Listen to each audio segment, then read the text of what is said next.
Hello, everyone. Welcome to this week's Teach with Chrome series event, Making Change Management Simple with Chromebooks. I will go through some slides with you. Feel free to add any questions or comments into the chat. There'll be time for questions at the end. And just make sure you use that chat. And one of the questions from previous sessions involves, if there's links in the slides, how are those resources distributed? Google for Education has put together a wonderful events page that not only archives the video sessions, but also archives all of the resources. So I'm going to show you quite a few resources, flyers, posters, some email templates, and those will be available to all of you at the conclusion of the presentation.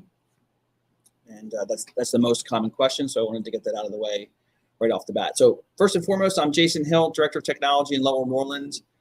If you're on the East Coast, we're right outside of Philadelphia. And if you're in another part of the country, hopefully it's warmer and not as rainy, because right now it's about 35 degrees and raining where I am, right outside of Philadelphia, Pennsylvania. I see someone from Ohio, so hopefully it's a little bit sunnier where you are. So the presentation this afternoon is going to include 3 specific sections, and the goal here is to talk about change management related to Chromebooks. And the goal would be to transition from an alternate device to Chromebooks for staff and students, either a wholesale change or a strategic and timely change, depending on your scenario and in your school district. So the 3 sections are Excite, Enable, and Extend. For Excite, we're going to make sure that everyone understands what's changing and why they want to be part of it. The Enable section includes information about acquiring the skills required to make that change and to take on that change. And then in the Extend section, this is where many of the resources will come into play. This is about teaching everyone about other Chromebook programs and to get up to speed with some additional resources. So we're going to start, hopefully you're excited, I'm excited. We're going to start with Excite. We'll make sure everybody understands what's changing and why they want to be a part of it. So the first and foremost, you want to define that adoption strategy and create that transition plan. So if you're transitioning from laptops, workstations, or other devices to Chromebooks and Chrome OS devices, I have a Chrome base behind me here. If it's a Chrome OS device, if end users are using Chrome browser already, they're already ahead of the game. That's a much easier transition.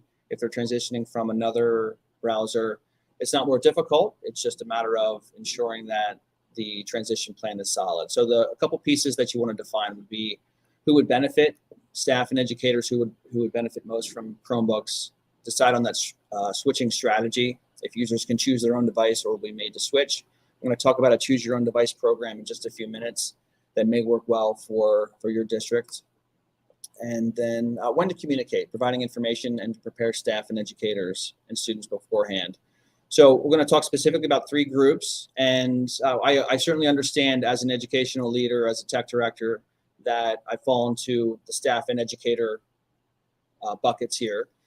So certainly education leaders, administrators, and curriculum leaders and superintendents are educators, but just wanted to make sure that we differentiate those groups. And other staff. So you have support staff, you have instructional assistants, paraprofessionals, and you want to make sure that everyone benefits. You have educators, and we're talking about classroom teachers here in this bucket, providing feedback, giving guidance, conducting classes from anywhere. And then you have the students who in your district may already be using Chromebooks, and certainly learners benefit from working on the same operating system as everyone else. So we're going to talk about the switching strategy, and as I mentioned a few moments ago, about choose your own device program. So chosen change versus imposed change. Either way, we're talking about change strategies. So with the chosen change, are users able to or allowed to choose their devices? So I'll just describe briefly a choose your own device program. There's a couple variations, but in general, there would be a standard device, and end users are able to choose among other options, either with more memory, larger screen, touchscreen enabled for a stylus. So that would be the choose your own device program. And a lot comes down to the job alike group and the content area that the individual would be teaching, or if it's a staff member or support staff member, that's where the choose your own device program comes into play. So in some instances, in some districts, there is a a few options. In others, it's one or the other. So you'd have a standard device, and then you'd have one that would be for special area teachers. But the common thread and what makes this change certainly more manageable would be the onboarding and training, which we're going to talk about in just a moment. So whether it's a larger screen, a touch screen enabled with a stylus, you want to make sure that there's training and there's support provided.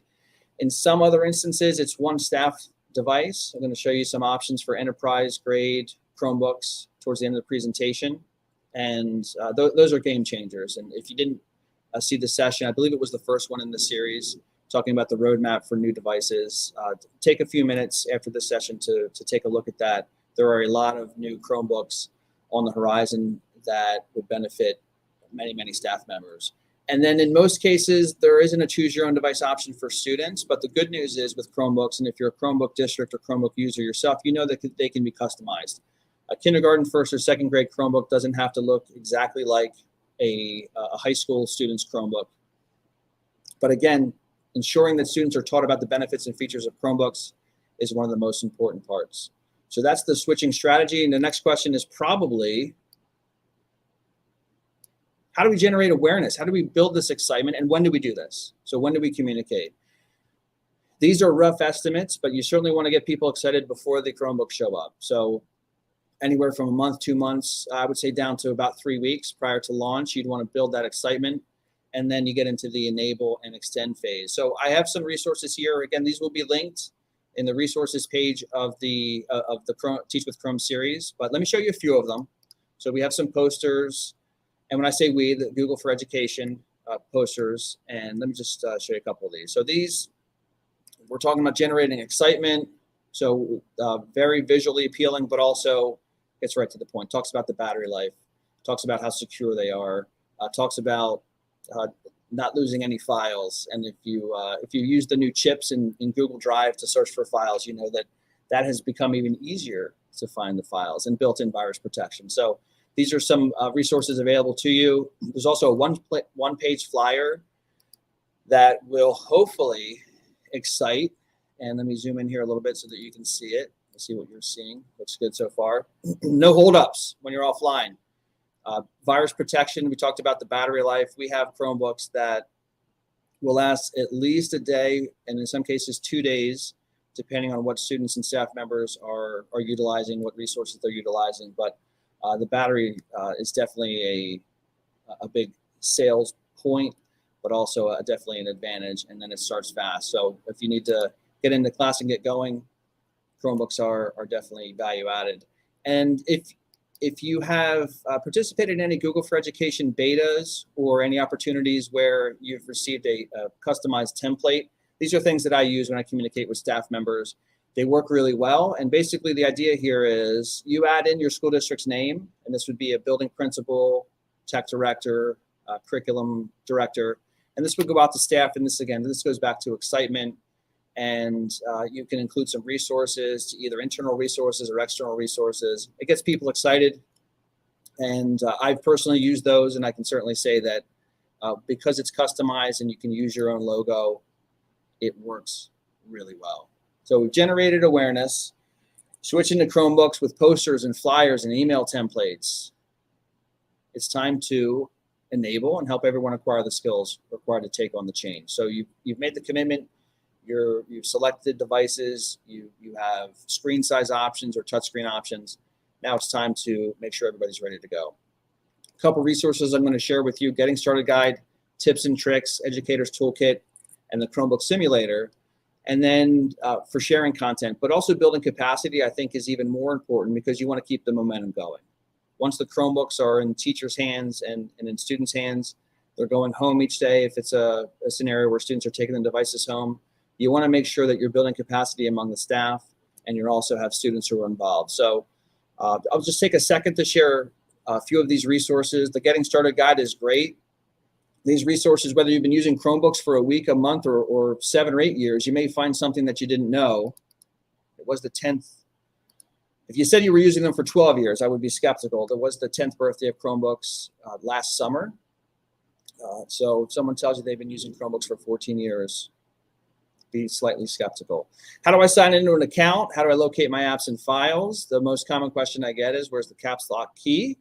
It's right here. You can set your keys. You can map your keys is the phrase I was looking for.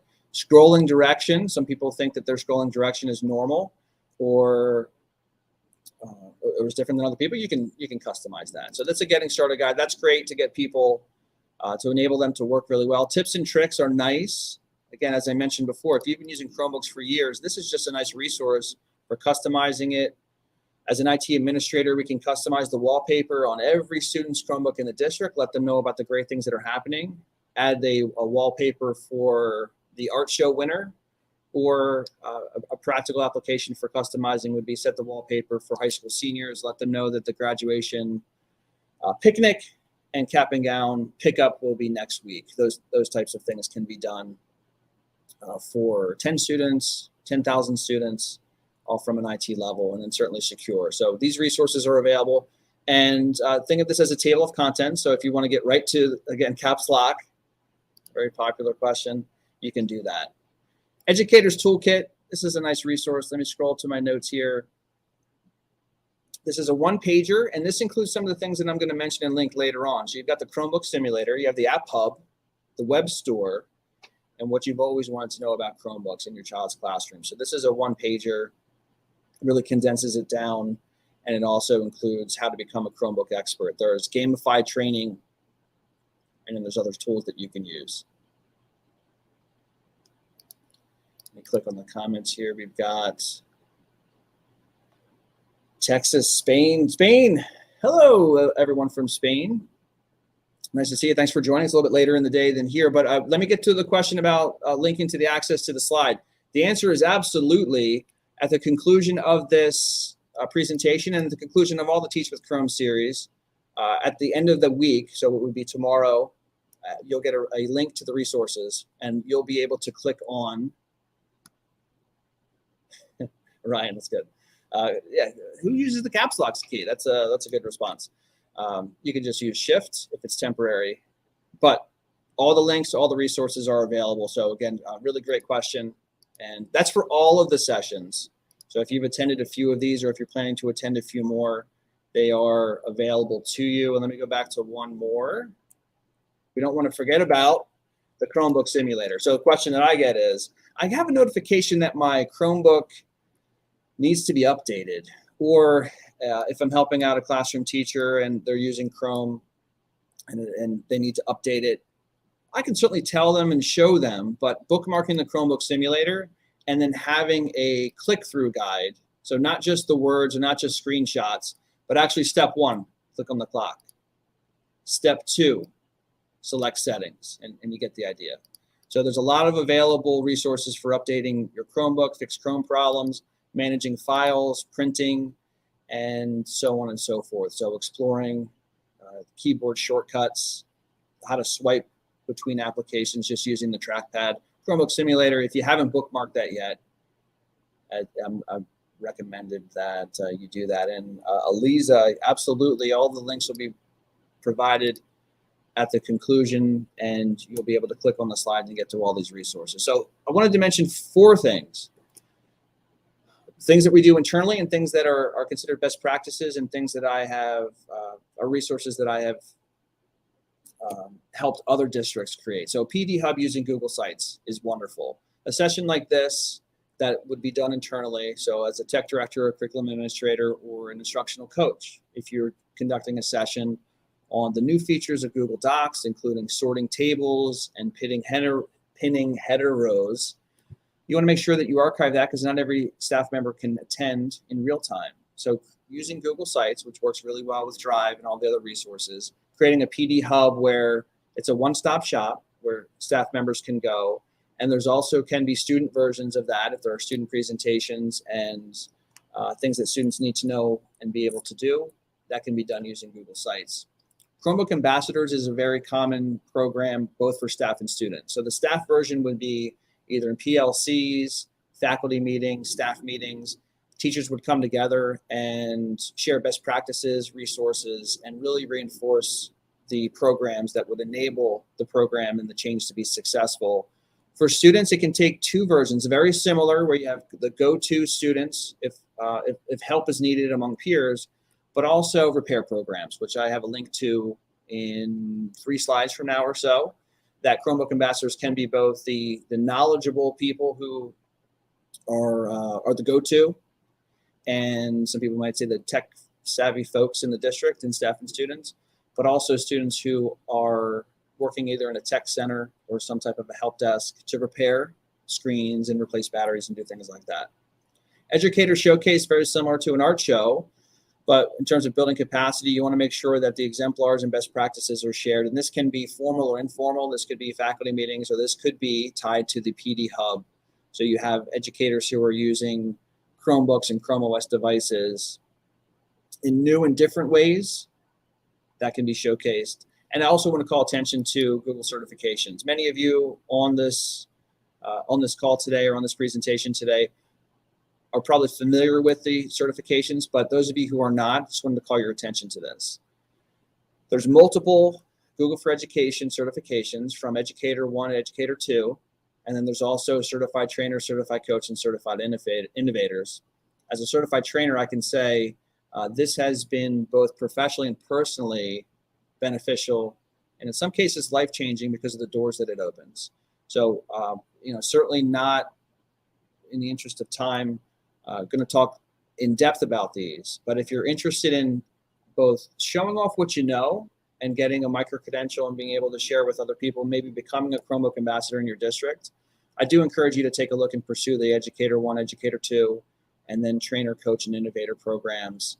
It's phenomenal, and then you can create a cohort of professionals within your district and within your professional learning community. The final, believe it or not, the final piece, we have excited, we have enabled, and now we're going to talk about extending. And this is the most resource-rich portion of this presentation. And we're going to talk about those things that I mentioned, which is selection guide, repair program, and the app hub. So we're going to start off with the selection guide. And I like this simply because, as you know, as technology folks and leaders in your district and in your communities, there's a lot of choices out there. So what Google and the Chromebook vendors have done is work together to create some specific categories for basic, learning anywhere, and advanced. And this is where that choose your own device program could come in. Basic classroom use, this may work for 70% of all the users in your district. Learning anywhere might be 10 or 15%, and then the remaining would be advanced use. You decide. That would be an internal conversation.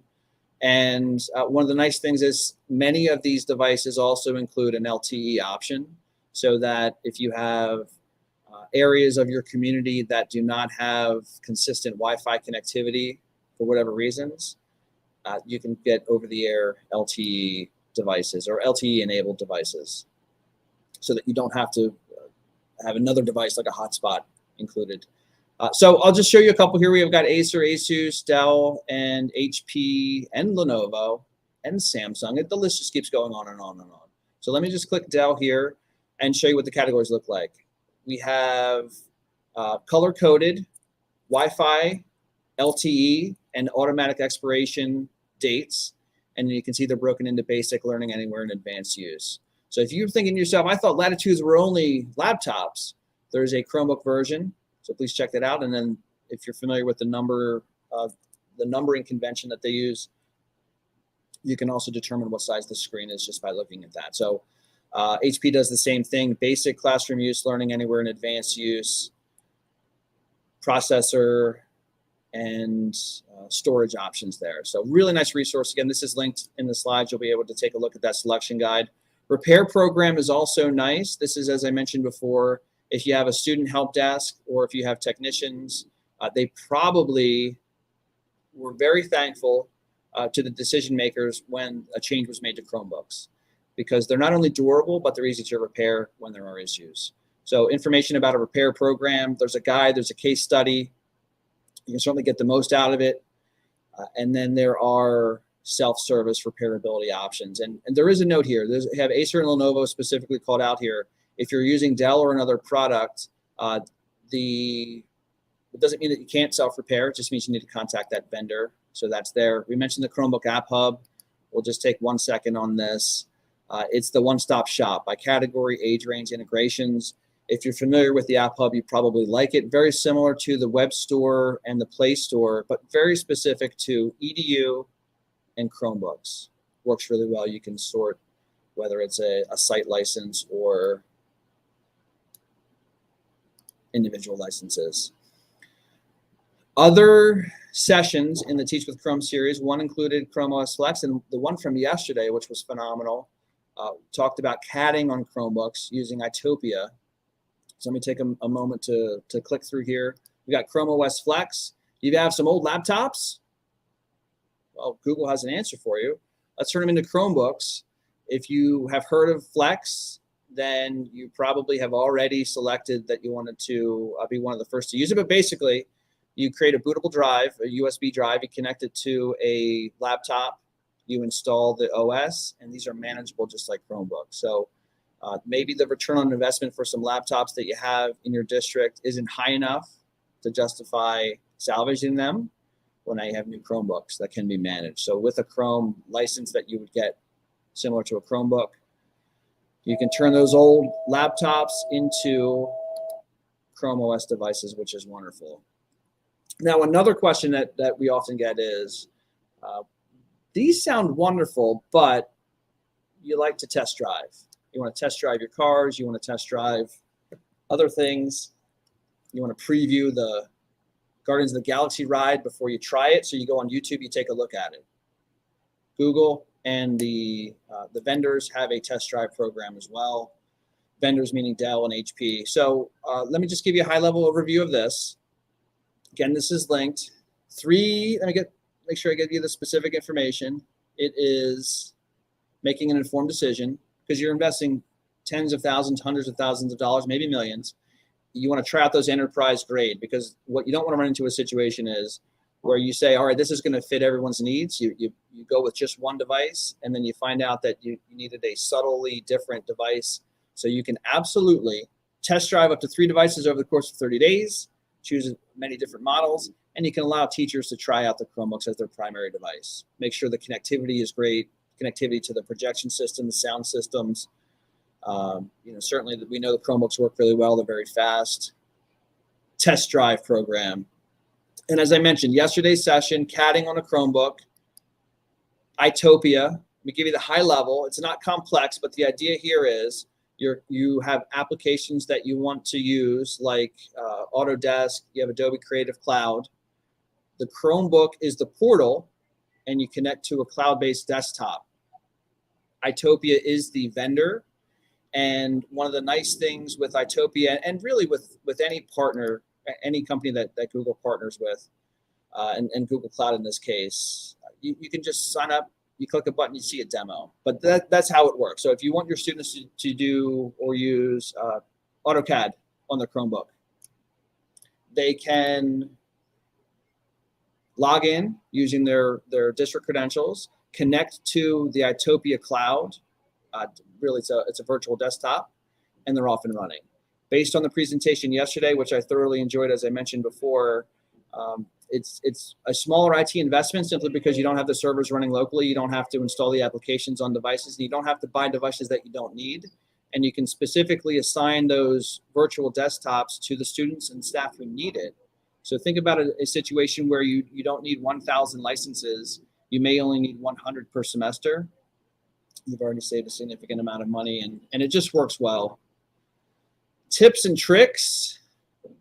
You have individuals who are switching from maybe a MacBook Pro, from a PC. There's getting started tips and popular shortcuts. The learning curve is not steep, as I mentioned before, simply because if the staff members are already using Chrome, the Chrome browser, they most of the time find out that just the look and feel is a little bit different.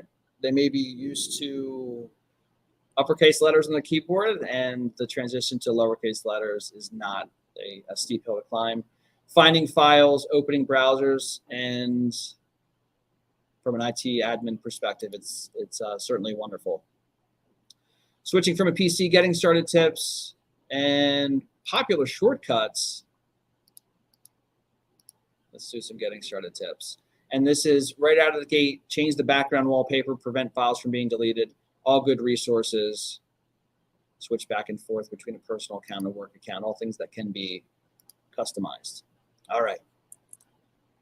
We're getting close here. 1:25 Eastern time. Let me go back through the questions. All right, so we have Evelyn Miller. Hi, Evelyn. Cost of the Chromebooks, and are they already programmed when the staff members get them? Really great question. So, Evelyn, there's a wide range of costs. So I can't quote you a cost for all of them, but I can say that a classroom model for students, the range is about $200 to $350, up to $400 for staff members. And the difference would be the storage and the processor. So we're not talking about significant differences, and possibly the screen size. We're getting a little bit more expensive than that, 400, 500, 600 possibly. And then the Chrome licensing, which allows the IT admins to manage them, is part of that licensing. So as I mentioned before, customizing wallpaper, customizing printing options, and Wi-Fi connectivity, all of those things can be done. And then when you get the new Chromebook, the adoption of it is very simple. If you're replacing older ones, they get dropped into the same organizational unit. So for example, we buy all new 5th grade Chromebooks. It's as if they never were replaced. The new 5th grade students open them up. They already have all of the apps configured, all the settings configured, and all the management configured. So that's all done in the background. And even a one-for-one replacement, if something happens to a Chromebook and needs to be replaced, once the new one is enrolled in the management system, students and staff are off and running. So for staff members, it would look a little bit different. There would probably be more specific applications. So a math teacher would get specific applications that are already deployed and installed. And science teachers, phys ed teachers, they would all be customized. So everyone, hopefully that, the wide range of cost. The estimate is 60, the last number I saw, 60 to 85% less than alternatives, and alternatives would be workstations and laptops. So 60 to 85% less. And then you talk about the total cost of ownership with the licensing. And once you have the management license, the additional costs stop there. So Lisa, we have a retired Chromebook that was managed. Can we transfer the license to a Chrome OS Flex laptop? That depends on the type of license. So what you can do is your IT administrator can see which licenses are perpetual, which licenses are one time, but that can all be seen in the admin console. And in most cases, when brand new laptops or brand new Chromebooks, are purchased, those licensing is included in the purchase price so that those licenses are loaded ahead of time. You don't run into any licensing issues. So it just depends on the type of license, but that's a really good question. Beginner Google admins to help manage the Chromebooks. Absolutely. So this question that I'm reading is Mr. Panic. Hopefully I'm saying your last name correctly. Resources for beginner Google admins. Absolutely. So there's, as I showed you, Educator 1, Educator 2, Innovator, Trainer, and Coach. There's also a Google Workspace for admin trainings that are available. And very similar to the certifications, you would go through modules from your first day to using the admin console to customizing. And I helped the district recently with, they wanted to restrict students from sending to specific groups. Not an advanced skill, but just a little bit more in depth in terms of navigating through the menus.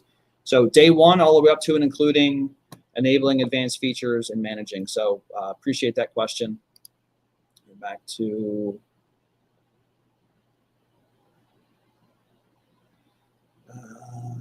so Laura, possible to reset a Chromebook at the beginning of the school year from a management perspective. You can remotely, if it's 1 or 2 or 1,000, you can remotely wipe. And just because of the way Chromebooks work, from a management perspective, they may not be needed, but I certainly do understand that if you're transferring from, let's say, a senior to a first or a second grader, you want to make sure that there's no storage or space issues. You can absolutely reset those Chromebooks, either power washing, or you can do that from the admin console so that when it's rebooted, all the user data has been erased. So I appreciate that question. And as Ryan said as well, that's good. You can in Admin Console administratively decide when the Chromebook is rebooted if it wipes the user data each time. In some cases, standardized testing would limit your. It wouldn't want you to do that. There's some standardized testing that asks you to disable that feature. So appreciate the question. This was great. That's the fastest 30 minutes talking about change management with Chromebooks that I've been through. So I certainly appreciate all of your attendance and questions. And those of you who heard me say this 3 times, I'm going to say it just once more. All of the resources will be available. So anything that I clicked on, you will also be able to click on once the events page has been updated with the sessions for this week. Thank you very much for attending, and I hope you all have a great rest of your day.